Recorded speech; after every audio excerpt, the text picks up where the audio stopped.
সরকার নানান জায়গায় বিজ্ঞাপন দিয়েছে সেফ ড্রাইভ সেভ লাইফ, ঠিক তারপরেও কিন্তু কোনো মতে অ্যাক্সিডেন্টের শিকার হওয়ার হাত থেকে বাঁচির পাওয়া ধরে নাই সাধারণ মানুষের সাথে সাথে বিভিন্ন যানবাহনের চালকের ঘর। আর এটার মূল কারণ হইতে পারে ড্রাইভারের ঘরের মদাসক্ত অবস্থাত বেপরোয়া স্পিডে যানবাহন চালনা করা। তারে বাদে এই নাকান দুর্ঘটনা হবার ধরেছে প্রতিদিন।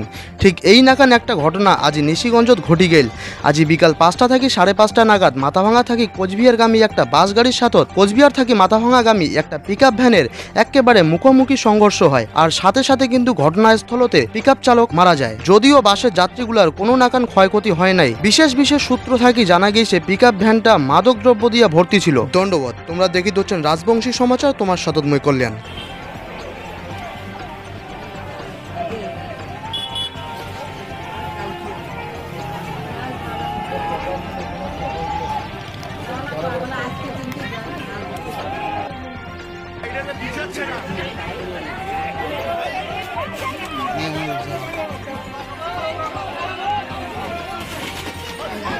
তোর মা খেয়া কতদিন যায় না, কিন্তু সময়টা হচ্ছে 1:30 পার হলো তো, 7:22 হলো তো বলছিস।